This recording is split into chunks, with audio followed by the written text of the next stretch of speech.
everyone, I'm Leon Clifton, and today we can do a quick video on a walk around check. Every bus is different. Some buses the engine's at the front, at the back, or at the side. This particular bus the engine's at the front. The main thing about your walk around check is to be methodical and systematic. Do it exactly the same way each time. Now here's what I would do.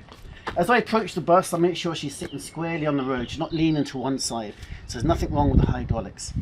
I'd look underneath, looking for any puddles of oil or petrol or brake fluid. Brake fluid is green. Some of the older bus drivers call it frog's blood. So, to start my walk around, we're going to break it into thirds: top, middle and bottom. So I'm looking at the top. There's lights up there.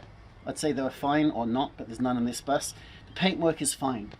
The windscreen is fine. The paperwork is all good and it's in date and it matches the license. The window wipers are fine. The blades are fine. The channels coming into it are fine. All the paintwork here is fine. And the bonnet is secure. Okay, so that's the whole front of the bus done. Top, middle, bottom. Now if you follow me, I'm at the corner now, the top corner, and I'll look down the entire bus and I'll say the whole bus is fine. All the paintwork's fine and the reflectors are fine. I'm at the first wheel. Some buses the wheel will be further back depending on the bus you're using. So I'm looking at the wheel. The tread is 1.6 deep, 2/3 or 3/4 of the tyre in a continuous band, i.e. there's no patches.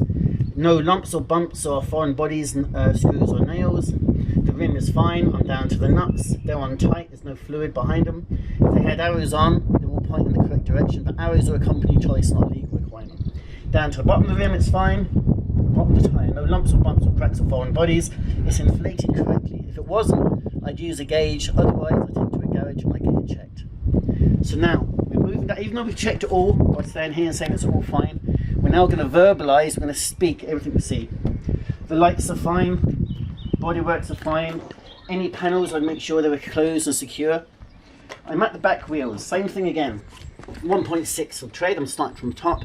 2/3 of the tyre in a continuous band, no lumps or bumps or cracks or foreign bodies. Rim is fine, the nuts are fine. If it had arrows, they're pointing in the correct direction, but that's a company choice. The bottom of the rim is fine. Tyres, no lumps or bumps or cracks or foreign bodies. The inflation's correct. If I wasn't happy, I'd use a gauge, otherwise I'd take it to a garage. Now this is important. When you get to the back wheels, you must check between the two wheels to make sure there's no rocks jammed in there, especially if you've been on loose or uneven ground.